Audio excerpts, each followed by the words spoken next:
Hi, fifth graders. Hope you're doing fine. Today I'm going to read you a story called The Riddle. The Riddle. So let's begin. Once upon a time, long, long ago, a king lost his way while hunting in a great forest. The king was cold, tired, and hungry, but there was no one around to help him. Oh, where are all my companions? The king lamented.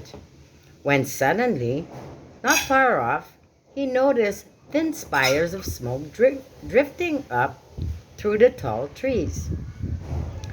Guided by the smoke, the king soon came to a clearing in the forest where there lived a poor charcoal maker and his family. The charcoal maker was busily staking wood into a mound and didn't hear the king approaching. "Good day," greeted the king in a booming voice. This so startled the charcoal maker that he spun around, sending sticks of wood flying in all directions. His face and hands were covered with soot, and he stepped forward and peered at the king from beneath a mat of reddish hair. "Ah, my good man," continued my wayward king, could you spare me a drink of water and some food?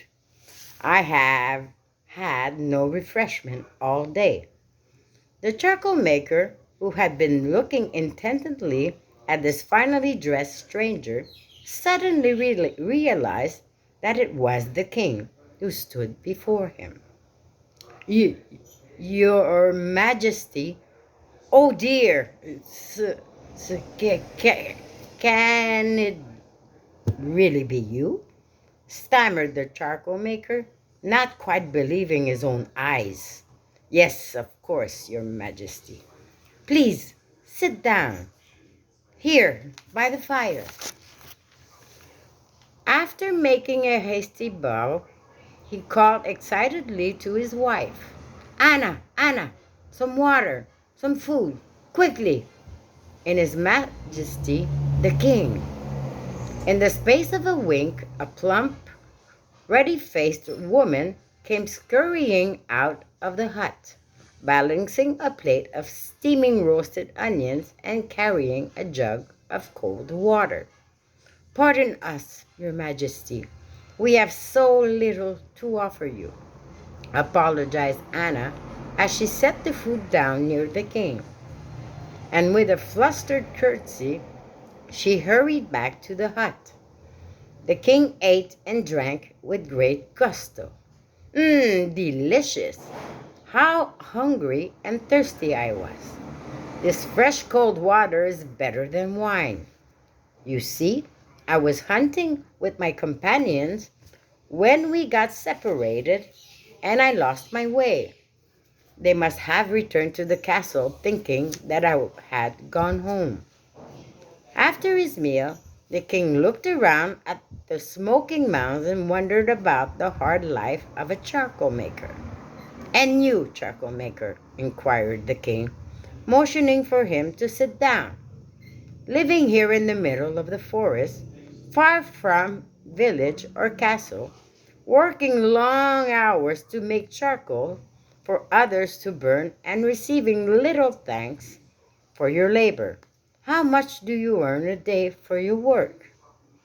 The charcoal maker answered the king cheerfully as he put more wood on the fire. "No more than 10 cents a day, your Majesty, and a great plenty it is too." "What?" exclaimed the king, unable to hide his surprise. "You can't mean it. How can you live on so little?" "Not only do I make enough to live on," explained the charcoal maker briskly, "but I also pay back a debt, save for my old age, and still have something left over to throw out the window." Amazed, the king leaned forward to look more closely at the sturdy little man sitting before him. "But it is not possible. How can you do so much with such meager earnings? It is very simple, Your Majesty, said the charcoal maker with a twinkle in his eye. With my earnings, I support my family, which includes my mother, who took care of me when I was young. Now I am taking care of her. Thus, I am paying back a debt. I also provide for my son, whom I hope will do the same for me when I am old. So I am saving for my old age. Finally, I must provide a dowry for my daughter who will marry someday. And as you know, Your Majesty, money spent on a dowry is as good as throwing it out of the window. The king laughed long and hard at the charcoal maker's riddle. He was delighted with the story, but now he was curious to see if such an ingenious man was also honest and trustworthy. So he made a bargain with him. Well, charcoal maker, I see that you are both clever and resourceful. I admire you greatly, but I ask you to keep these talks of ours a secret. Do not reveal the answer to this riddle to anyone until you have looked upon my face 100 times. Agreed? The charcoal maker stood up quickly and made a deep bow. Yes, of course, Your Majesty. You have my word of honor. Pleased with his bargain, the king made ready to go. Thank you for the delicious meal. Now I must go. Please be good enough to show me the way back to the main road. It has been an honor, Your Majesty, answered the charcoal maker, bowing again. Please come this way. The next day, in the great dining hall of the castle, the king feasted and jested with the members of his court. After the huge meal, he challenged them with the charcoal maker's riddle. Now, tell me, can any of you solve this riddle? How can a poor charcoal maker who earns only 10 cents a day make enough to live on, pay back a debt, save for his old age, and even have something left over to throw out the window? Whoever is the first with the answer shall be made first counselor of the kingdom.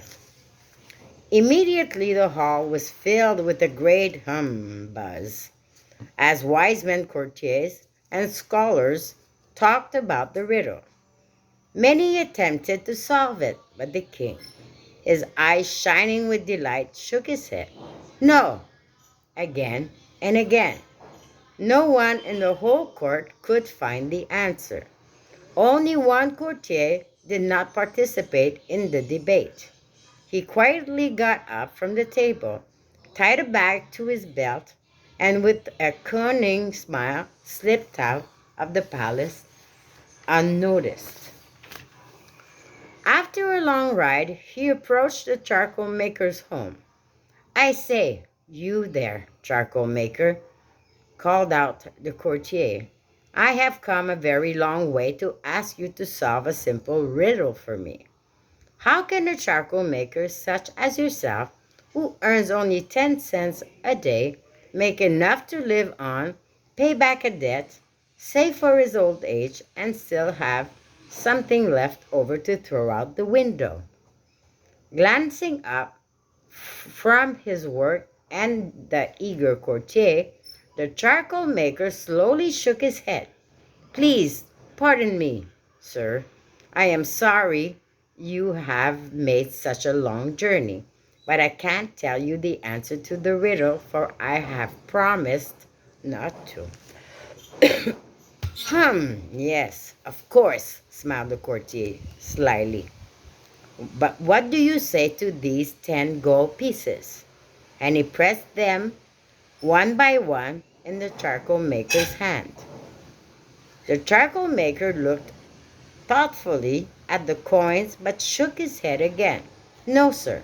I really cannot break my promise." "Well, then, how about this?" demanded the courtier impatiently, as he counted out more and more shiny coins. The charcoal maker picked up each coin and studied it carefully. But still he shook his head. No. Soon there were 100 coins in front of him. "Well, have you anything to say to 100? Demanded the courtier. Ahem. "Well, you see, sir," said the charcoal maker as he cleared his throat, "it is very simple. With my earnings, I support my family, which includes my mother, who took care of me when I was young. Now I am taking care of her. Thus, I am paying back a debt. I also provide for my son, who I hope will do the same for me when I am old. So I am saving for my old age. Finally, I must provide a dowry for my daughter, and that is as good as throwing money out the window."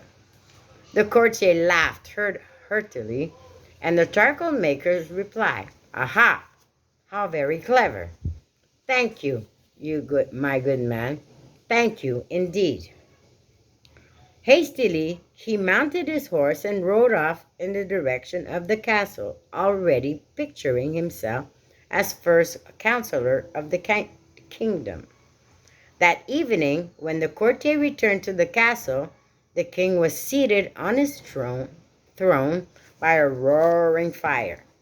The courtier boldly approached the king and whispered something in his ear.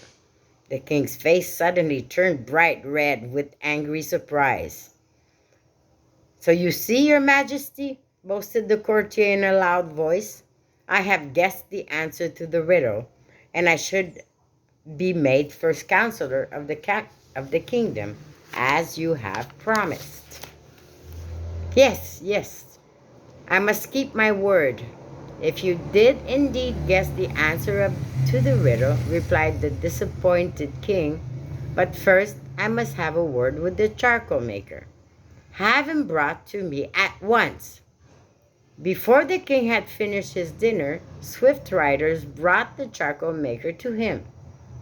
Dazzled by the splendor of the castle, the charcoal maker approached the king hesitantly and bowed. "Your majesty, you sent for me.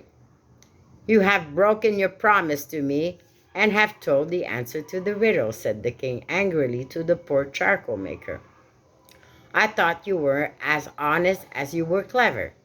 I see now that this is not so. You deserve to be punished excuse me, for dishonesty in the very worst of crimes." The charcoal maker stood silently for a few moments, and then he spoke out bravely. "Your majesty, your anger at me is unjust, for I did exactly as you requested. I did not tell the answer to the riddle until I had seen your majesty's face 100 times. But that is absolutely impossible," exploded the king. "You couldn't have." "But I did," grinned the charcoal maker. "On each and every one of the 100 coins that the courtier gave me." The king looked at the charcoal maker in astonishment, and then burst out laughing, as did everyone in the court. Yes, yes, you are right. I see that you are even more clever than I thought, and still you kept your promise. I praise you and curse the courtier in front of the whole court. And I give you 3 bags of gold, 1 for your debt, 1 for your old age, and 1 to throw out the window. And this is the story. So you'll have to figure out what is the riddle and how the story ends. I hope you understand everything. So we will talk about it in class. Bye. Love you.